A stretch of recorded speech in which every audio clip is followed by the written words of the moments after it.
জানাজাকে সমাবেশ বানাই ফেলছে। এই যে দেখেন এখন মানুষজন মানে মাঠ থেকে বের হয়ে গেল 38 2টা 43 মনে করেন সবাই মাঠ থেকে মোটামুটি বের হয়ে যাইতেছে। কারণ এভাবে আর কতক্ষণ, এই 12টার আগে আসছে, ওনারা যদি জানাজা শুরুই না করে 3টা বাজে যাইতেছে। একটা হিসাব আছে না, এই হিসাবটা ওনারা করলো না, জাস্ট ইতিহাস বলতেছে। তো আমরা আসলে রাস্তায় যেখানে জামাত পাবো মানে জানাজা পাবো সেখানে আদায় করবো, সে উদ্দেশ্যে মাঠ থেকে বের হয়েছি। এখন আসলে আর কিছু করার নাই, কারণ এই সবাই সবাই মানে চলে যাচ্ছে, না যায় তো আর কিছু করার নাই আসলে।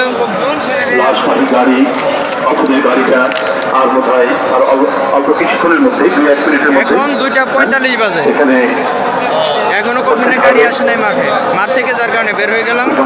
আমরা রাস্তায় অবশ্যই জানাজা করে নিব, কারণ রাস্তায় অনেক লোকজন আছে এখনো অনেক রাস্তায় এরা বসে আছে, এদিকে আছে, মানে আমরা মাঠে না, এখন রাস্তায় পড়বো। অনেক এমন একটা সময় আসবে যখন আর কি বের হতে হতে মনে করেন আমরা বিকাল 5টা বাজে যাবো।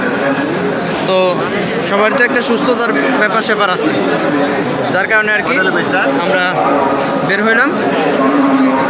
তো এ হলো বিষয়, তাছাড়া আর কিছু না, কিন্তু জানাজা হবে ইনশাল্লাহ। আপনারা একটু ধৈর্য ধরেন, আমরাও ধৈর্য ধরছিলাম কিন্তু হইল না, মানে মাঠে আদায় করতে পারলাম না, এতটুকু। চলে যাচ্ছে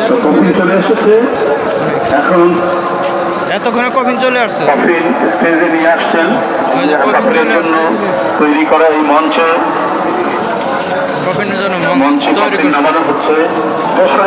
মাইকের কথাগুলো একটু শুনুন।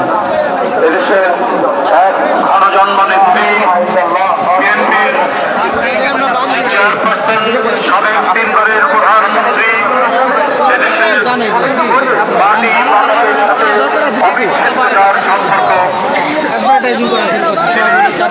উপস্থিত হয়েছেন।